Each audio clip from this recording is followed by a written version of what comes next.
Na aula de hoje, a gente vai continuar nossos estudos sobre os animais. Especificamente, estamos dentro do grupo dos invertebrados, que possui 8 filos. Primeiro filo, filo porífera, que a gente viu na semana passada, e hoje a gente vai ver o filo quinidária. Vamos ver ainda os plateumintos, os nematódios, os anelídeos, artrópodes e moluscos e, por fim, os equinodermas. Vamos ver então as principais características dos organismos desse filo dos quinidários, que são as águas-vivas, os corais, as hidras, as caravelas e as anêmonas. Uma característica marcante desse grupo é a presença dos quinidócitos, que são células especiais que estão presentes só nesse grupo e que são células urticantes. Elas vão queimar, aquela famosa queimadura de água viva. É uma característica do grupo dos quinidários. Esse termo quinide vem do grego e significa urticante, ou seja, que queima. Os organismos desse grupo são todos aquáticos, principalmente marinhos, mas eu também vou ter espécies de água doce. Uma novidade evolutiva desse grupo é a presença de sistema digestório. A gente viu que os poríferos não tinham sistema digestório, na verdade não tinham nenhum sistema, porque não apresentam tecidos verdadeiros. E aqui já vai surgir esse sistema para fazer o processo de digestão.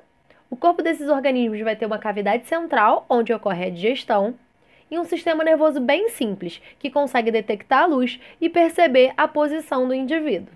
Eles capturam o alimento utilizando seus tentáculos, onde vão estar os quinidócitos. Com isso, eles conseguem imobilizar a presa, que pode ser um peixe, um crustáceo, pequenas partículas, lulas e outros. Eles podem viver de forma isolada ou formando colônias, como é o caso dos recifes de coral. Outro exemplo de colônia de quinidário são as caravelas. No recife de coral, os quinidários têm uma grande importância, pois são eles que vão formar a estrutura desse ambiente. Então, eles vão funcionar não só de alimento, como de abrigo para outras formas de vida. Conforme os corais vão morrendo, eles vão virando substrato para o crescimento de novas espécies. Então, a estrutura física do meu recife de coral tem como base o esqueleto calcário dos meus corais mortos. Os quinidários estão entre os principais responsáveis pela construção de um dos ambientes marinhos mais espetaculares do planeta, os recifes de coral. Esses ambientes são construções sólidas formadas pelo acúmulo dos próprios corais mortos e de outros organismos marinhos, principalmente de algumas algas. Os recifes crescem muito devagar. No Brasil, eles chegam a atingir 25 metros de altura e podem se estender por quilômetros, formando verdadeiras muralhas que muitas vezes servem como proteção para a costa. A função principal dos recifes é dar suporte e abrigo a diversas formas de vida, como peixes, alguns crustáceos e moluscos. Por abrigar toda essa diversidade, são importantes para a preservação de uma grande quantidade de espécies, inclusive espécies que são fonte de renda para muitas famílias de pescadores. Esses corais são colônias de quinidários, então são vários pólipos interligados uns aos outros. O recife de coral é um ambiente muito importante porque apresenta alta biodiversidade e riqueza de espécies. Os quinidários apresentam duas formas básicas de vida, que é um jeitão básico característico que vai ter o corpo dele. Ele pode ser um pólipo ou ele pode ser uma medusa.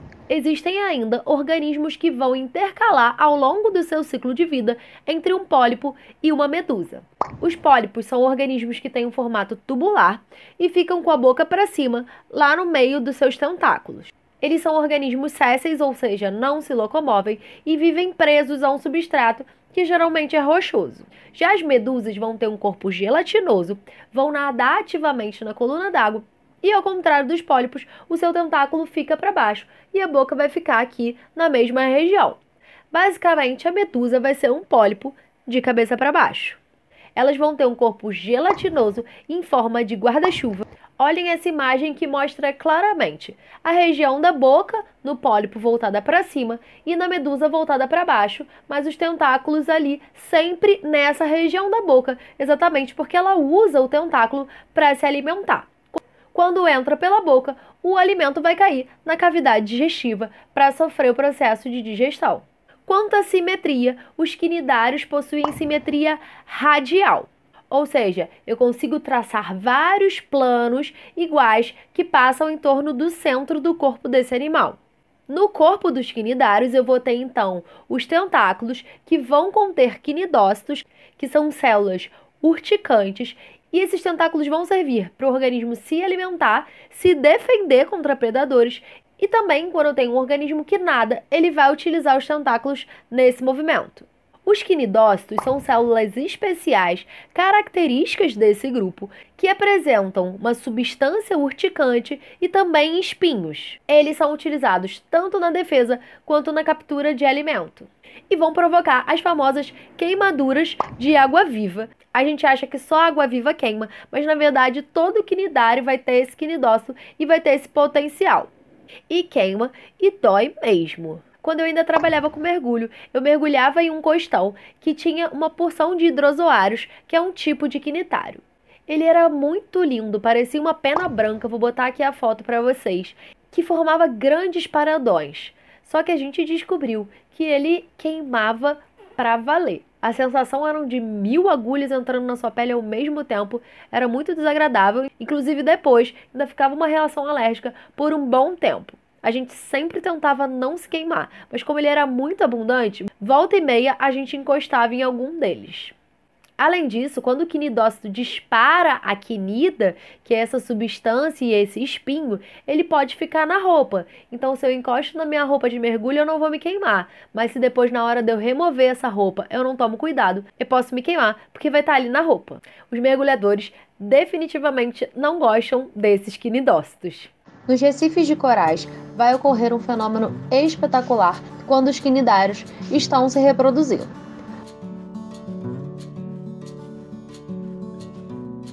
Quando chega o momento certo, com condições ideais de corrente e temperatura de água, eles vão liberar os seus gametas na coluna d'água.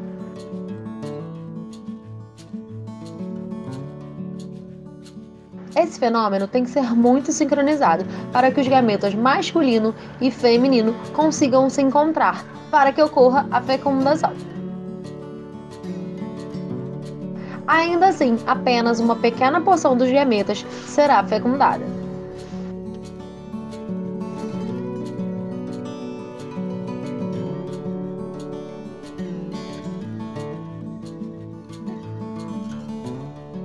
Alguns quinidários são hermafroditas e liberam pacotes de óvulos rodeados de esperma.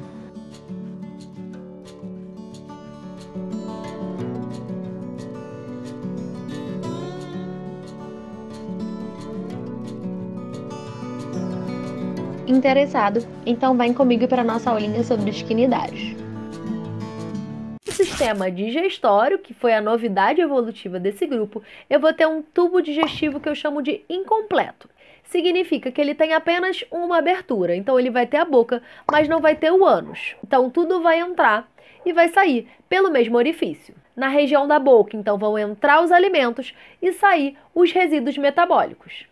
Na cavidade digestiva, vai ocorrer a digestão extracelular, ou seja, fora da célula, ali na própria cavidade, pela atuação de enzimas digestivas. Essa digestão é parcial, os nutrientes vão entrar dentro da célula e vai ocorrer a digestão intracelular, que vai finalizar o processo. Então, os quinidários fazem digestão intracelular e extracelular e apresentam um tubo digestório incompleto, ou seja, com apenas um orifício. A presença de tecidos verdadeiros é uma novidade também do grupo dos quinidários, porque as esponjas não tinham esses tecidos. Então surge aí a capacidade de formar tecidos, órgãos e sistemas. Esses organismos possuem a epiderme, que é um tecido que reveste o corpo externamente, e também a gastroderme, que vai revestir a cavidade digestiva. Entre esses dois tecidos, entre a epiderme e a gastroderme, eu tenho ainda um outro tecido que é a mesogleia. A mesogleia é uma camada gelatinosa que é muito abundante nas medusas e é exatamente por isso que esses organismos têm esse aspecto gelatinoso. A presença de um sistema nervoso também é uma novidade evolutiva dos quinidários, mas eu vou ter um sistema nervoso bem simples e difuso. Ou seja, eu não vou ter a formação de uma estrutura central que organiza todo esse sistema. Eu não vou ter um órgão do sistema nervoso como a gente tem no caso do nosso cérebro. O que eu vou ter é um conjunto de neurônios que formam uma rede que entra em contato direto com as células sensoriais e contráteis, conduzindo estímulos e gerando movimento. Os quinidários ainda não possuem um sistema respiratório e as trocas gasosas vão ser feitas direto com a água, num processo que a gente chama de difusão, igualzinho dos poríferos. Como são as células da pele do animal que realizam essas trocas gasosas por estar em contato com a água, eu chamo essa respiração de respiração cutânea. Quanto à reprodução, os quinidários vão fazer reprodução assexuada, também por brotamento, então eu vou ter uma estrutura, um broto que vai surgir ali no corpo do animal, que vai se destacar, vai cair no ambiente e vai gerar um novo indivíduo. Esse tipo de reprodução é muito comum nos pólipos, então eles vão crescendo e formando suas colônias nesse tipo de reprodução, mas ela não confere variação genética para esses organismos. Já na reprodução sexuada, ambos os indivíduos do sexo masculino e do sexo feminino vão liberar o gameta na água, que vão fecundar e gerar o meu zigoto, que é a minha primeira célula. Os quinidários podem apresentar sexos separados, ou seja, um macho e uma fêmea, ou podem ser hermafroditas. O mesmo indivíduo tem os dois sexos, isso vai depender da espécie. Esse zigoto vai se desenvolver formando um embrião.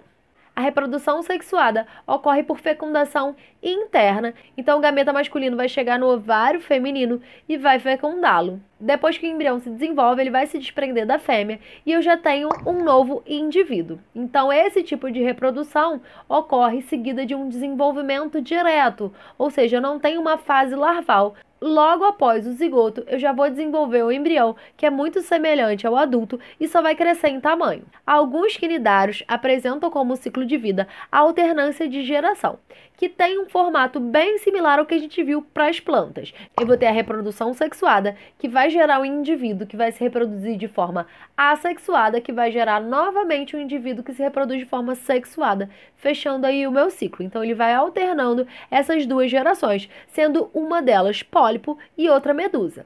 As medusas vão se reproduzir de forma sexuada, dando origem a um pólipo, que vai se reproduzir de forma assexuada e vai dar origem nessa reprodução a uma medusa, e assim ele segue a vida. Nesse caso, como os gametas são liberados na água, a fecundação é externa, ou seja, ocorre fora do corpo da fêmea, na própria coluna d'água. Além disso, nesse tipo de reprodução, vai ocorrer o desenvolvimento indireto, pois ocorre a formação de uma larva. Para a gente fechar, então, vamos resumir. Os quinidários são os corais, anêmonas, hidras, caravelas. Tem como característica marcante a presença do quinidócito, que é uma célula urticante. Realizam reprodução assexuada e sexuada. A digestão é intra e extracelular e vai ocorrer num tubo digestório incompleto que tem apenas uma abertura. Eu não tenho sistema respiratório, ele vai realizar a respiração cutânea. Eu também não vou ter um sistema circulatório. A parte nervosa é bem simples e difusa.